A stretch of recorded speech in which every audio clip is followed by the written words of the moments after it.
Jordan all the way. He's held. He takes it up. He'll shoot two.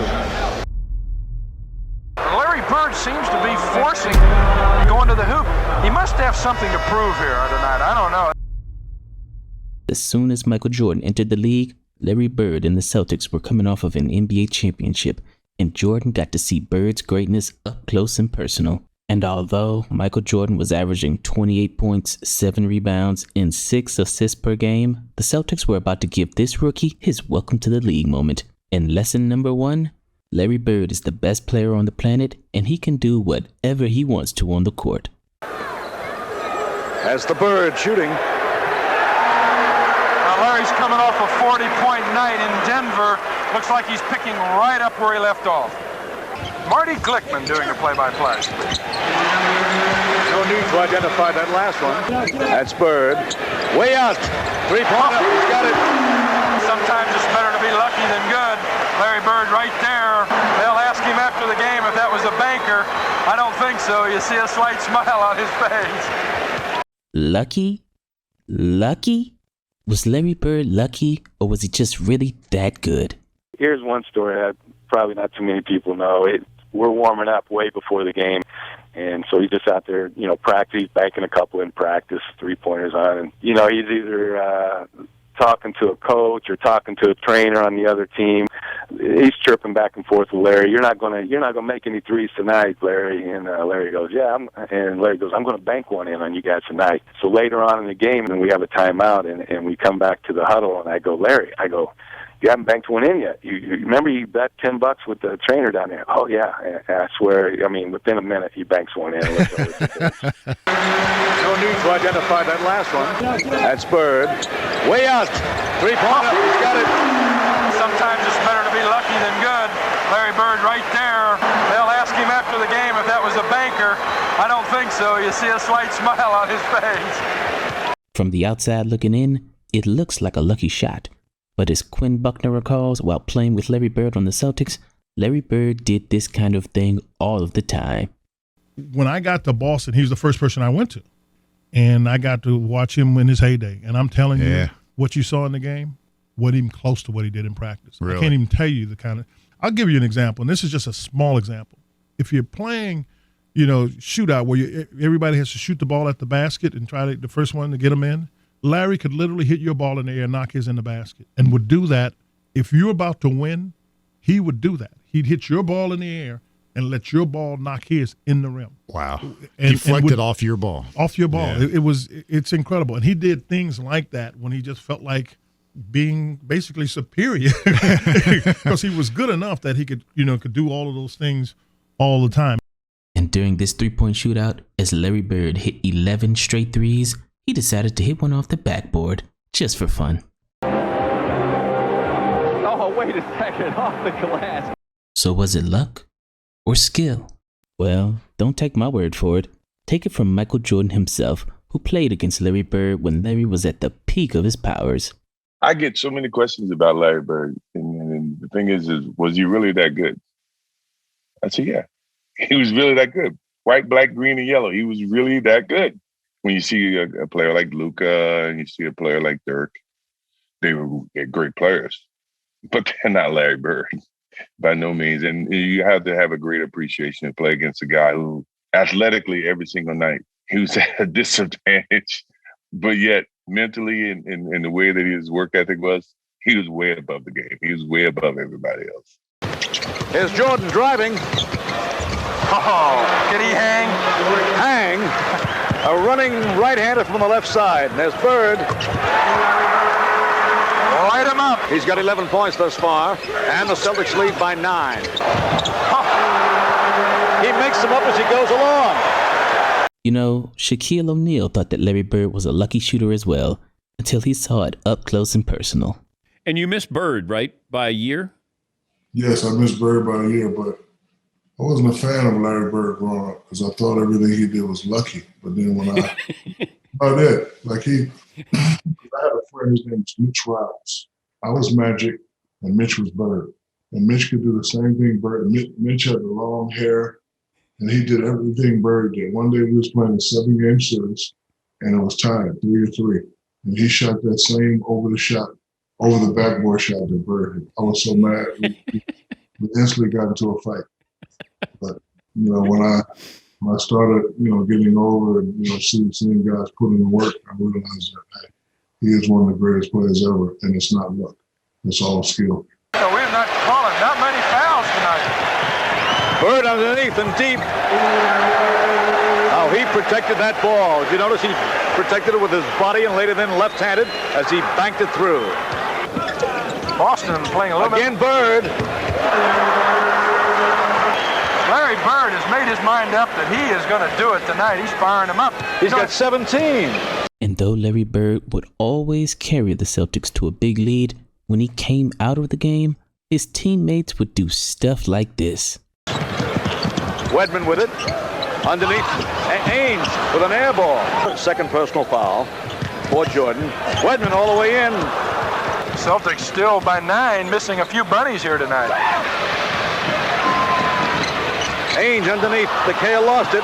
Good hands by Wedman.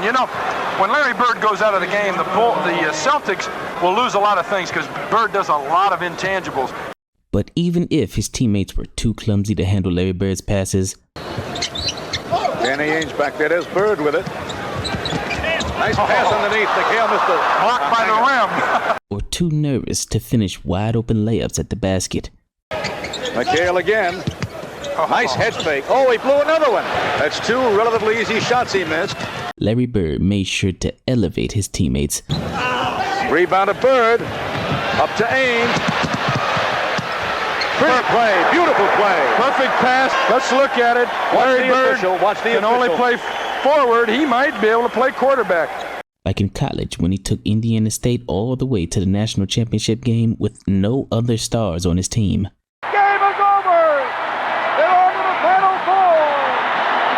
Because Larry Bird was the master of doing more with less. Larry had to do more with less.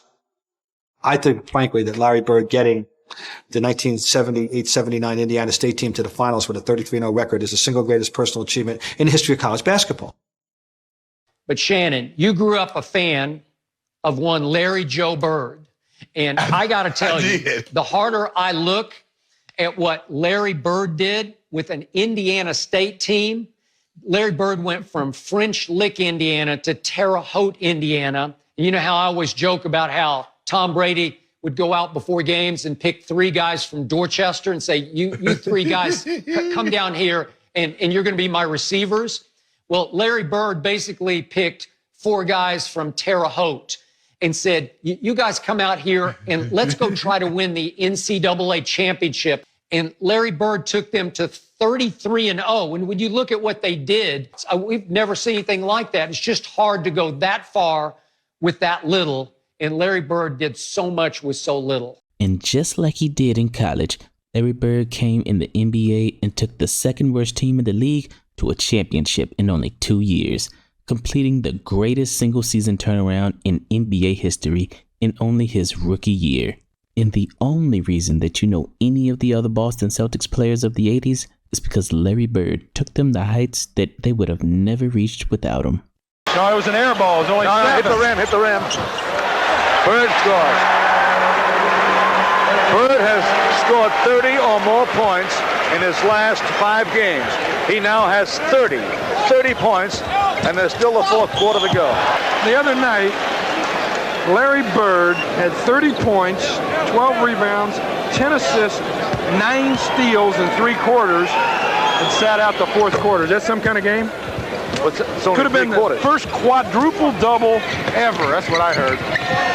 He is the epitome of the complete basketball player. I mean, just imagine how many assists Larry Bird would have had if his teammates were good enough to catch simple passes like this. Sets up once again.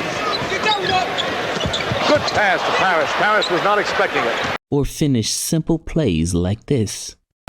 Lead pass to Parrish. So when people say that Larry Bird played with Hall of Famers, I'd beg to differ, because his teammates were not Hall of Fame talents individually and then joined forces to create a super team like some people I know. But Larry Bird took relatively unknown players and made them into Hall of Famers.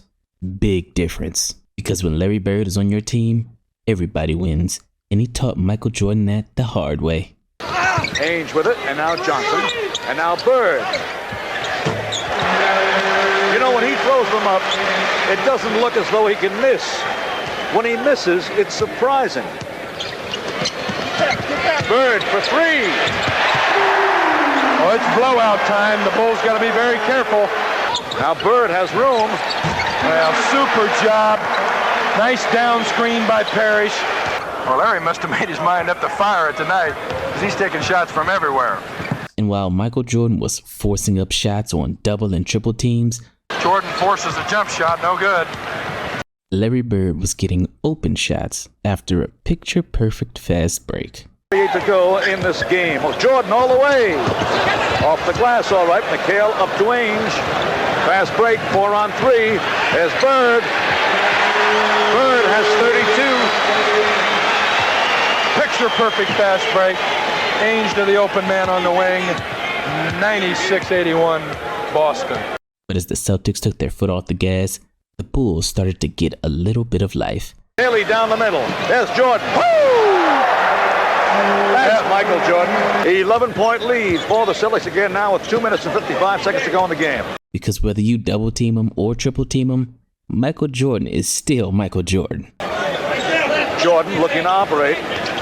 Here he comes. He'll get it up on the glass. Basket counts, and he was fouled in the act of shooting as well. He hasn't really tried to do a lot of this until late in the game. Gets the roll there, chance for a three-point play to bring the Bulls within 8. Kevin Logry cheerleading on the bench. Ball knocked away. Chicago ball, another opportunity for him. Give it up, Juwan. Green lays it in. The Bulls on a run. Yeah, Boston 107, Chicago 101. 1:59 to go. As Dennis Johnson missing. Rebound by McHale. Here they come. Hold them. It's 3 on 3 now, 4 on 3. Jordan with it. Jordan shoots. It's a 4-point ball game, 107 to 103. And as the Celtics try to hold on to the lead and the game hangs in the balance, the Celtics, to no one's surprise, put the ball in the hands of the most clutch player in NBA history. And then this happened. Bird wants the ball badly. There's Bird with it. Wow. He forced the shot and he made it. Well, he thought that one in. He willed it in. Boston 109, Chicago 103. But you were talking about Larry Bird's last shot. I'm going to tell you something. He willed that into the basket. He called for that ball. Clear when it was on the other side. Bring it around. Look at it. He called for it. He wanted it off balance. Bingo. It can be a one-bucket ball game. Daly shooting. Bird with the rebound. It's always Bird, the key play on both ends of the floor. A few free throws later, Larry Bird and the Celtics get the victory and send Michael Jordan home with a lesson that he'll never forget. Greenwood on the foul. That could be it. 111-105. 112-105. 38 seconds to go. And now the Chicago Bulls call for time. Which is why Michael Jordan said, "People ask me all the time who my all-time top players are. And when I start saying Larry, they interrupt me. They say, 'You've got to be kidding me. He can't play with LeBron James.' I tell them, 'You guys don't get it. Larry is far better than any small forward who played the game.'" Parrish made the foul shot to make it 115-105. 5 seconds to go. Parrish gets it again. All they have to do is hold the ball back there. Here it is to Bird. And Bird is still shooting even after the game. Final score, the Boston Celtics 115 and the Chicago Bulls 105. Michael Jordan won Rookie of the Year that year, but Larry Bird won the MVP of the league. And from that point forward, Michael Jordan understood that Larry Bird was just on another level. I get so many questions about Larry Bird. And the thing is, was he really that good? I said, yeah, he was really that good. White, black, green, and yellow. He was really that good. Mentally and the way that his work ethic was, he was way above the game. He was way above everybody else.